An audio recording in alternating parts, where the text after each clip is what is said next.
মিডিয়াকে অ্যাকাউন্টেবল। আমরা সংবিধান সংস্কার কমিশনের প্রধানের কাছে আমাদের বিএনপির পক্ষ থেকে সংবিধান সংস্কার বিষয়ে প্রস্তাবনা পেশ করতে এসেছিলাম। ওনাদের কাছে আমরা প্রদান করেছি। মোট প্রস্তাবনার সংবিধানের প্রিয়াম্বলের সূচনা থেকে শুরু করে তফসিল পর্যন্ত মোট ৬২টি জায়গায় আমরা বিভিন্ন রকমের প্রস্তাব সংশোধনী সংযোজনী আমরা প্রস্তাব করেছি। এগুলো ওনাদের কাছে জমা দিয়েছে, ওনারা বিবেচনা করবেন বলে আমরা আশা করি। আমরা প্রস্তাবনার মূল অংশে যেগুলো বাংলাদেশের রাজনৈতিক ক্যারেক্টার পরিবর্তন করে দেওয়ার মতো যে সমস্ত বিধান পঞ্চদশ সংশোধনের মাধ্যমে আওয়ামী লীগ এনেছিল ওগুলো সহ আর কিছু নতুন প্রস্তাব আমরা করেছি।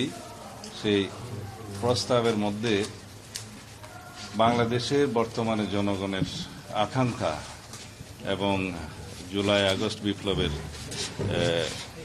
শহীদের অঙ্গীকার, রক্তের আকাঙ্ক্ষা এবং বাংলাদেশের বর্তমান বাস্তবতা এগুলোকে বিবেচনায় নিয়ে এবং ভবিষ্যতে যাতে পার্লামেন্টারি ফুয়েরের সৃষ্টি না হয়, এখন আয়কতন্ত্রের সৃষ্টি না হয়, সেগুলো মাথায় রেখে আমরা আমাদের সমস্ত প্রস্তাবনাগুলো দিয়েছি।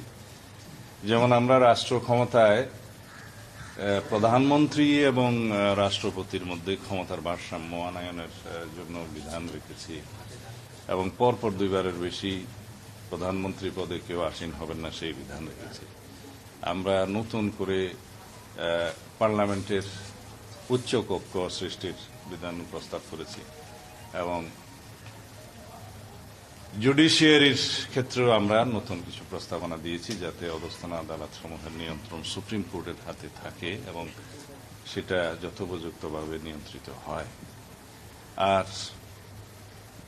আমরা নতুন পদ হিসেবে উপরাষ্ট্রপতি, উপপ্রধানমন্ত্রী পদ সৃজনের বিষয়টা আগে এক সময় ছিল, সেটা আমরা পুনঃপ্রবর্তনের বিধান রেখেছি, প্রস্তাব করেছি।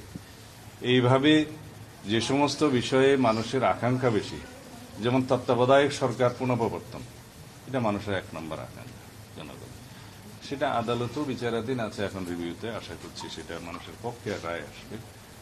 এবং গণভোটের বিধান যেটা আর্টিকেল 8, 46, 48, 56 and 142 itself, যেগুলো পরিবর্তন আনতে গেলে এবং প্রস্তাবনাতে পরিবর্তন আনতে গেলে যে গণভোটের বিধান ছিল যেটা আওয়ামী লীগ উড়িয়ে দিয়েছিল, সেগুলো পুনঃপ্রবর্তনের জন্য আমরা প্রস্তাব করেছি। এইভাবে আমরা প্রস্তাবনা প্রজাতন্ত্র, নির্বাহী বিভাগ, বিচার বিভাগ, আইন বিভাগ সহ এবং নির্বাচন কমিশন সহ সর্বত্র তফসিল সহ আমরা সব বিষয়ে আমরা অ্যাড্রেস করেছি যাতে একটি গণতান্ত্রিক সংস্কার সাধিত হয় সংবিধানের এবং সেটার উপকার বাংলাদেশের জনগণ পায় এবং সব ক্ষেত্রে যেন একটা ব্যালেন্স অফ পাওয়ার সৃষ্টি হয় বাংলাদেশের রাষ্ট্রের সমস্ত অঙ্গের মধ্যে। এগুলো আমরা প্রস্তাব করছি। ধন্যবাদ। সংবিধান পুনর্লিখন সংস্কারের কথা বলছেন, এটা নানা অভিযোগ কিন্তু পুনর্লিখন কথা বলছে, এই বিষয়ে আলোচনা হয়েছে কিনা? সংবিধান সংশোধনের প্রস্তাব করেছি আমরা ব্যাপক ভিত্তিক, যাতে এটা গণতান্ত্রিক সংবিধান সংশোধন হয় এবং জনগণের আকাঙ্ক্ষা পূরণ হয়। সেটা কি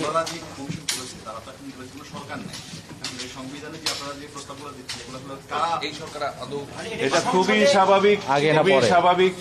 সংবিধান সংস্কার কমিশন তাদের রিকমেন্ডেশনস গুলো সরকারের কাছে প্রদান করবেন এবং অন্তর্বর্তীকালীন সরকারের মাননীয় প্রধান উপদেষ্টা বলেছেন যে তারপরে উনি সবার সাথে আলোচনা করবেন, রাজনৈতিক দল, স্টেক হোল্ডার, বিশেষজ্ঞ, সমাজের বিভিন্ন শ্রেণীর প্রতিনিধি, সামাজিক শক্তি, সবার সাথে আলোচনা করে সেটা ওনারা চূড়ান্ত করবেন এবং এই চূড়ান্ত করার পরে দেখা যাবে অধিকাংশ ক্ষেত্রেই সবাই একমত পোষণ করেছে। কিছু কিছু ক্ষেত্রে তো দ্বিমত থাকতেই পারে।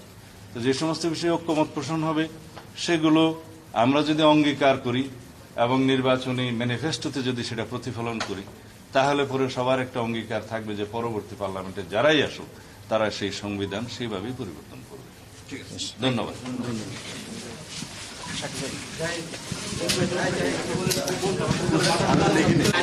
আচ্ছা দিচ্ছি আর কি, পরে কি বলছেন লিড কি প্যাকেজ?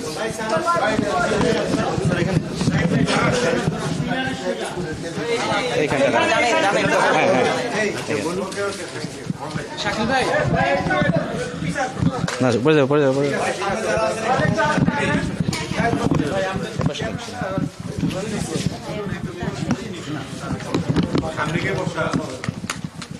যাবো ভাই দুজন দুটো দুটো করে নিলে তাহলে স্যার একটু সামনে আসুন, একটু সামনে আসুন। আমাদের তো প্রশ্ন হচ্ছে আজকে বিএনপি যেহেতু এটা একটি বড় রাজনৈতিক দল, আপনারা সংবিধান সংস্কার করছেন, সেক্ষেত্রে বড় মানে সকল রাজনৈতিক দলের মতামত নিচ্ছেন। বিএনপি একটি বড় রাজনৈতিক দল, তারা আজকে মতামত দিয়েছে, তো নিশ্চয়ই তারা কিছু প্রস্তাবনা দিয়েছে বা তাদের সাথে আলাপ হয়েছে, এই বিষয়ে আজকে কিছু বলবেন। আজকে বিএনপির পক্ষ থেকে তাদের প্রস্তাবগুলো আমাদের দেওয়া হয়েছে। এটা লিখিত প্রস্তাব, নিশ্চয়ই আপনারা অনুমান করতে পারছেন আমরা এখন পর্যন্ত সেটা পড়িনি, ফলে তাদের প্রস্তাবগুলির বিষয়ে তো মন্তব্য করা সম্ভব নয় আমার পক্ষে যতক্ষণ আমরা পড়ছি।